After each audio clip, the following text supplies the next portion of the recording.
जय गजानन, जय गणेश, जय गणेश, जय गणेश देवा। माता जाकी पार्वती, पिता महादेवा, विघ्नहर्ता मंगलकर्ता, बुद्धिदाता गणपति बप्पा आज हमारे बीच विराजमान है। नमस्कार दोस्तों, आपका स्वागत है हमारे इस पावन कार्यक्रम में। आज हम सुनेंगे गणेश चतुर्थी की संपूर्ण कथा, जो माता पार्वती के स्नान से प्रारंभ होकर गणेश जी के प्रथम पूज्य बनने तक फैली हुई है। यह कथा केवल पुराणों की कहानी नहीं, बल्कि जीवन का दर्शन है, कर्तव्य, श्रद्धा और भक्ति का संदेश है। तो आइए मिलकर गाएं गणपति बप्पा मोरया, मंगल मूर्ति मोरया। अब शुरू करते हैं गणेश चतुर्थी की पावन कथा। प्रिय भक्तजनों, भाद्रपद मास की शुक्ल चतुर्थी का दिन था। पर्वतराज कैलाश पर माता पार्वती स्नान की तैयारी कर रही थीं। उन्होंने अपने शरीर पर चंदन और उपटन लगाया। उसी उपटन से उन्होंने एक बालक की मूर्ति गढ़ी और अपनी शक्ति से उसमें प्राण फूंक दिए। मूर्ति तुरंत जीवित हो उठी। वह एक सुंदर, तेजस्वी और बाल्यकाल की सरलता से भरा हुआ था। माता ने उसे स्नेह से गले लगाया और कहा, बस तुम मेरे पुत्र हो। आज से तुम्हारा कर्तव्य है मेरे द्वार की रक्षा करना। जब तक मैं स्नान करूं, कोई भी भीतर ना आए। बालक ने सिर झुकाकर आज्ञा स्वीकार की। वह दरवाजे पर खड़ा हो गया। इसी समय भगवान शंकर अपने गंधर्वों और गणों के साथ कैलाश पर आए। उन्होंने जब कक्ष में प्रवेश करना चाहा तो उस बालक ने उन्हें रोक दिया। रुको, मेरी माता स्नान कर रही हैं।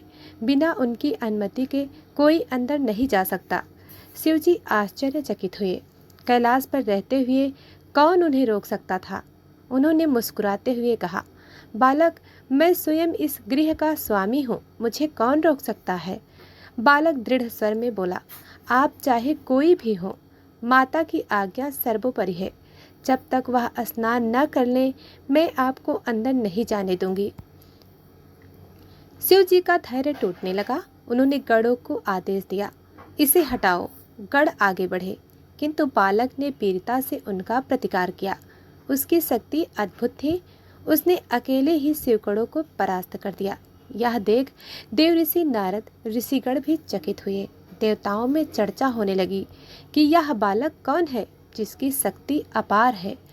शिव जी ने अब स्वयं अपने त्रिशूल का प्रयोग किया। एक ही प्रहार में बालक का मस्तक शरीर से अलग हो गया। बालक निढाल होकर भूमि पर गिर पड़ा।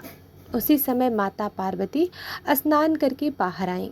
अपने पुत्र का निर्जीव शरीर देखकर उनका हृदय विदीर्ण हो गया। वह विलाप करने लगी, हाय, मेरे पुत्र को किसने मारा? जब उन्हें सत्य ज्ञात हुआ तो उनका क्रोध प्रचंड हो उठा। उन्होंने महाशक्ति का रूप धारण किया। उनकी आंखों से ज्वाला निकलने लगी। उन्होंने घोषणा की, यदि मेरे पुत्र को जीवित न किया गया तो मैं समस्त सृष्टि का संहार कर दूंगी।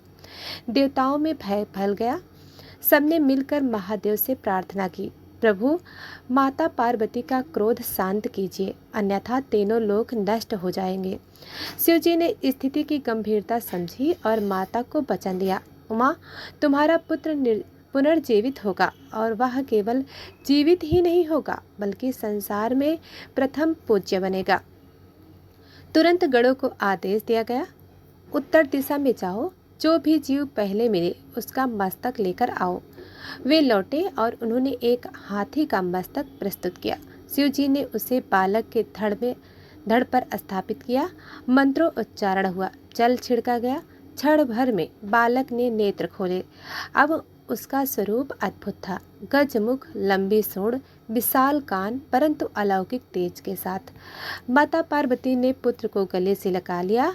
उनकी आंखों में से आंसू थे, परंतु अब वे आंसू प्रसन्नता के थे। यही वह क्षण था जब गणेश जी का जन्म हुआ। प्रिय भक्तजनों, देवताओं ने आनंद पूर्वक जय घोष किया, गणपति बप्पा मोरया।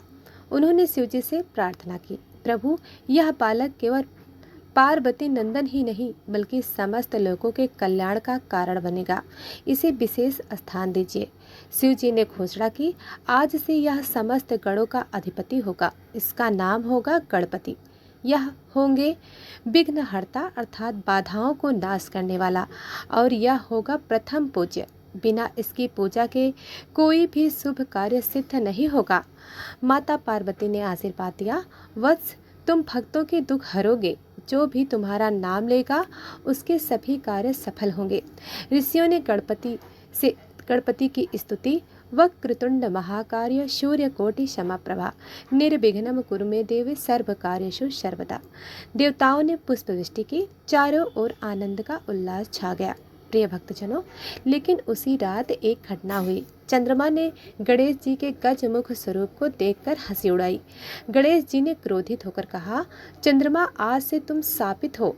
जो भी गणेश चतुर्थी के दिन तुम्हारा दर्शन करेगा उसे कलंक लगेगा। चंद्रदेव ने क्षमा मांगी।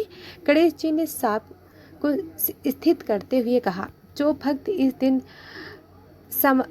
समयंतक मणि की कथा का स्मरण करेगा उससे मुक्ति मिलेगी। इसलिए आज भी गणेश चतुर्थी के दिन चंद्रमा देखने को मना किया जाता है। चंद्रमा आज के दिन नहीं देखना चाहिए। प्रिय भक्तजनों, गणेश चतुर्थी के दिन भक्त गणेश जी की प्रतिमा स्थापित करें, दूर्वा, सिंदूर, मोदक और लड्डू अर्पित करें, मंत्र का जाप करें, ओम गण गणपतये नमः। अंत में आरती गाते हुए जय गणेश जय गणेश जय गणेश देवा, माता जाकी पार्वती पिता महादेवा आरती करें। प्रिय भक्तजनों, गणेश चतुर्थी केवल पूजा का दिन नहीं बल्कि जीवन का संदेश है। गणेश जी का जन्म नवजीवन का प्रतीक है। उनका गजमुख हमें विनम्रता और विवेक का पाठ पढ़ाता है। उनका मूषक वाहन सिखाता है कि छोटी चीज़ों को भी सम्मान दो। उनका प्रिय मोदक बताता है कि तपस्या का मीठा फल मिलता है। प्रिय भक्तजनों, महाराष्ट्र में सार्वजनिक मंडपों में विशाल प्रतिमाएं स्थापित होती हैं। दक्षिण भारत में कोझू तई भोग अर्पित किया जाता है। उत्तर भारत में घर घर में व्रत और कीर्तन होते हैं। विसर्जन का पर्व हमें यह सिखाता है कि जीवन अस्थायी है और अहंकार का अंत निश्चित है।